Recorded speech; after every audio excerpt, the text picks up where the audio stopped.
জিজ্ঞেস করেন মানুষকে কেমন ভাবে আমি মনে করি যারা তৃণমূল কংগ্রেস করেন তারা হচ্ছে আমার হার্ট এবং লাংস, এবং আপনারা যারা এরকম সবাই আমাদের সমর্থন করেন সেটা হচ্ছে সেই ক্রীড়া এবং ধমনী, তার মধ্যে দিয়ে সেই রক্ত বয়ে যায়। যে আমরা বছরে 2 কোটি চাকরি দেবো, কিন্তু সেই 2 কোটি চাকরির কথা আমরা ভুলে গেছি, 15 লক্ষ টাকার কথা আমরা ভুলে গেছি, কেন আমরা জানি সেগুলো জুমলা ছিল। কিন্তু আজকে দেখা যাচ্ছে আসানসোল দক্ষিণের 50,000 মানুষের নাম কাটার চক্রান্ত যদি কেউ করছে, আসানসোল দক্ষিণের বিধায়িকা অগ্নিমিত্রা পাল করছেন, বিজেপির বিধায়িকা। মানুষের সঙ্গে যে বিশ্বাসঘাতকতা সেটা তিনি করছেন। এবং আজকে ভারতীয় জনতা পার্টি 2 কোটি চাকরি দিতে পারেনি, কিন্তু তারা আজকে কি করছে?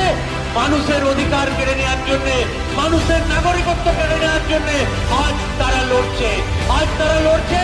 মানুষের অধিকার কিভাবে কেড়ে নেবো এটা ভাবলেও আমাদের খারাপ লাগে। এবং এই যে আমাদের এই যুবরা বসে রয়েছেন, এদের প্রত্যেকের চোখে রয়েছে একটা চাকরি।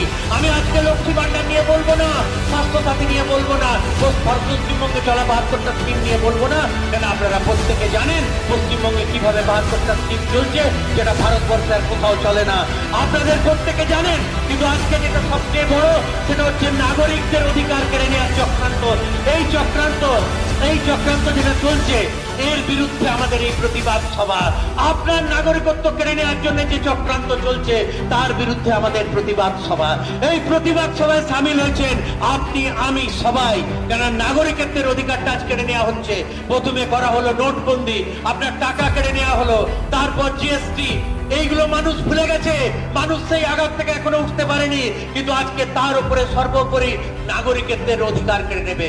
তারা বলছে অখণ্ড ভারতের কথা, কিন্তু তারা ভয় পায় ভারতের ইউনিটিতে। আজকে ভয় পাচ্ছে আসানসোল দক্ষিণের ইউনিটি।